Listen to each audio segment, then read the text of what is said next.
લક્ષ્ય ન્યૂઝ, એક નજર, એક લક્ષ્ય. ડભોઈ નગર તાલુકામાં વસતા તમામ આદિવાસી સમાજ દ્વારા આજે ભવ્ય યાત્રા સાથે વિશ્વ આદિવાસી દિવસની ઉજવણી કરી. આ યાત્રામાં મોટી સંખ્યામાં આદિવાસી લોક નૃત્ય કરતા સમાજના તમામ લોકો જોવા મળ્યા. આદિવાસી પહેરવેશ અને લોક નૃત્ય સાથે ટીમલીના તાલે નૃત્ય કરતા વિમલ પાર્ક શિનૂર 4 રસ્તાથી હીરા ભાગોળ સુધી ભવ્ય યાત્રા નીકળી હતી. સાથે વિવિધ સેવાકીય પ્રવૃત્તિઓ પણ કરવામાં આવી હતી.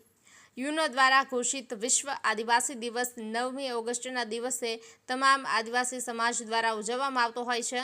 ડભોઈ નગર અને તાલુકામાં વસતા તમામ આદિવાસી સમાજના લોકો દ્વારા આજે વિમલ પાર્કથી ડીજેના તાલ સાથે ટીમલી નૃત્ય અને આદિવાસી પહેરવેશ સાથે શોભાયાત્રા કાઢવામાં આવી હતી, જેમાં મોટી સંખ્યામાં રાજકીય આગેવાન સહિત આદિવાસી સમાજના આગેવાનો જોડાયા હતા. આ પ્રસંગે ડભોઈ નગરના વિવિધ માર્ગો ઉપર ટીમલી નૃત્ય ભારે આકર્ષણ જમાવ્યું હતું.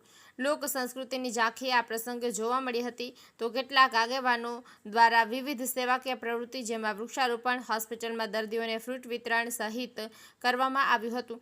ભારે ઉત્સાહ સાથે વિશ્વ આદિવાસી દિવસની ઉજવણી કરવામાં આવી હતી. નિરંજન ચૌહાણ, ડભોઈ.